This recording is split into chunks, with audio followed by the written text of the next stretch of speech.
प्रदेश के एक छोटे से गांव मधुपुर के पास एक पुरानी वीरान सुरंग थी। कहते हैं वह सुरंग अंग्रेजों के समय की थी, जब देश पर क्वीन विक्टोरिया का शासन था।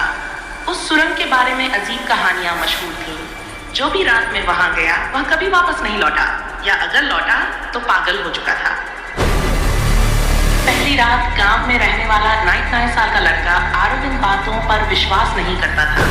उसे रोमांच पसंद था। उसने अपने दोस्तों विवेक और समीर से कहा, आज रात हम सुरंग के अंदर जाएंगे और सच जानकर रहेंगे। तीनों ने टॉर्च, मोबाइल और कैमरा लिया और आधी रात को सुरंग के पास पहुंच गए। आसमान में चांद बादलों के पीछे छिपा था। हवा में अजीब सी ठंडक थी। जैसे ही वे सुरंग के अंदर दाखिल हुए, एक सड़ी गली गंध ने उनका स्वागत किया। दीवारों पर काई जमी थी और पानी टपकने की आवाज गूंज रही थी। अचानक समीर की टॉर्च बंद हो गई। बैटरी तो नहीं थी, वह बुदबुदाया। तभी सुरंग के अंदर से किसी और के चलने की आवाज आई। धीमी घिसटती हुई रहस्यमयी पदचाल। आरव ने हिम्मत करके आगे बढ़ना चाहा। जैसे जैसे वे अंदर जाते गए, मोबाइल नेटवर्क गायब हो गया। कैमरा अपने आप NF होने लगा। अचानक विवेक चिल्लाया, पीछे देखो। तीनों ने पीछे मुड़कर देखा। सुरंग के मुहाने पर एक धुंधली सी आकृति खड़ी थी। लंबा काला साया, बिना चेहरा, बिना आंखों के। और फिर वह आकृति हवा में तैरती हुई उनकी ओर बढ़ने लगी। तीनों भागने लगे, लेकिन सुरंग जैसे लंबी होती जा रही थी। जितना भागते बाहर का रास्ता उतना दूर होता जाता।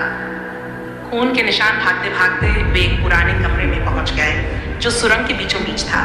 कमरे की दीवारों पर पुराने अंग्रेजी अक्षर खुदे हुए थे। फर्श पर सूखे खून के निशान थे। कमरे के बीचों बीच एक टूटी कुर्सी पड़ी थी, जिस पर जंग लगी हथकड़ी बंधी थी। तभी दीवार पर खुदे शब्द चमकने लगे, हेल्प मी।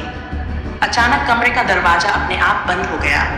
ठंडी हवा का झोंका आया और उसी साए ने धीरे धीरे आकार लेना शुरू किया। अब उसका चेहरा साफ दिख रहा था।